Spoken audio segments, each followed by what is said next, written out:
Ah, geez, it's been a hot minute since I did one of these classics. Today, let's have a look at the Kenner Hunter Prey Superman / Doomsday 2-pack from the Superman action figure line from Kenner. This 2-pack comes with an exclusive comic book and is based off Superman's appearance in the Hunter Prey Superman Doomsday storyline. The figures came in your basic blister bubble packaging that pretty much everything did back then. And the back of the packaging showed a bunch of the other figures that you could get in the series. Power Flight Superman with takeoff force arm action, Laser Superman with supercharged laser cannon, Steel aka John Henry Irons with pounding hammer blows, Conduit with spinning kryptonite attack cables, Superboy with Mammoth Claw, the other 2-pack in the first series, Full Assault Superman vs. Massacre, as well as Superboy's VTOL motorcycle. Oh, and here's that proof of purchase.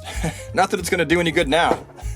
Alright, and I would usually actually show myself opening the package in the video at this point, but I know that some people get really offended when they see me opening up stuff that's real old, and no, that's a total lie. I just wasn't recording when I opened it by mistake. Here's the comic book that came in the package, and at first I thought that this was actually just an excerpt from the original Hunter Prey storyline.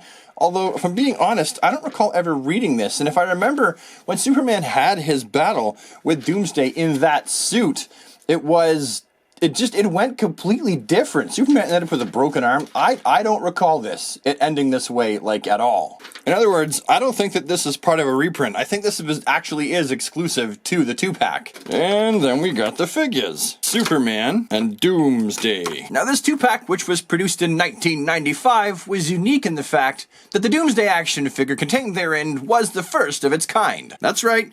Never in the history of action figures before had we ever seen a Doomsday action figure. And sure, it's pre-posed, it doesn't have a lot of articulation. I mean, all you have is the shoulders here, and the head, and the waist, and really, that's it. 4 points of articulation. But remember, these were made for mostly children, and people were not concerned with having about a zillion articulation points. Kids were generally happy with this. And let's face it, the sculpting detail on this guy is absolutely fantastic for the time, and they got all of his details right. They got the bone spurs on his elbows and his shoulders, the one that's right here on his chest. I always thought that looked like chest hair.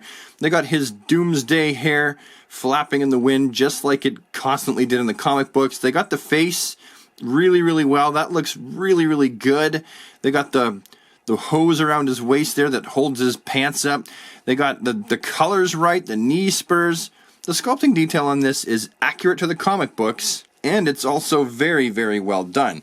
And his size is A, imposing, and B, comic accurate to the Superman fight with Doomsday. Over the years, Doomsday got bigger and bigger and bigger in the comic books, but originally, this was pretty much the size comparison to Superman that was accurate for the time. As for Superman, I know not a lot of kids back in the day would have recognized what he was doing, wearing all this stuff. They wouldn't have known why he looked like this, but then again, we all grew up in the age of action figure variants, and it wouldn't really have mattered. As an adult collector, I can definitely tell you that I appreciate the work that went into creating this action figure. The face looks really Superman-y and matches what the rest of the Superman faces look like in the series. You know, more or less. And the figure actually looks pretty accurate to what Superman looked like in his Hunter Prey uniform. And for back in the day, they did a pretty good job not only sculpting, but painting the figure. Remember, this is 1995 when people were a lot less concerned with paint apps and quality being perfect,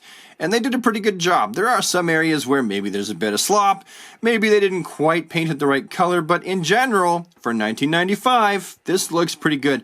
And maybe it's not showing up, but even the bootstraps have been properly painted, and they stayed in the lines, pretty much. So, no complaints whatsoever, especially for back in the day. And let's face it, that S on his chest is actually painted neater than some adult collectible companies have managed to paint their S's. And that includes the one on the back. Don't believe me? Look at that! That's terrible. That's Mattel's first 6-inch Superman.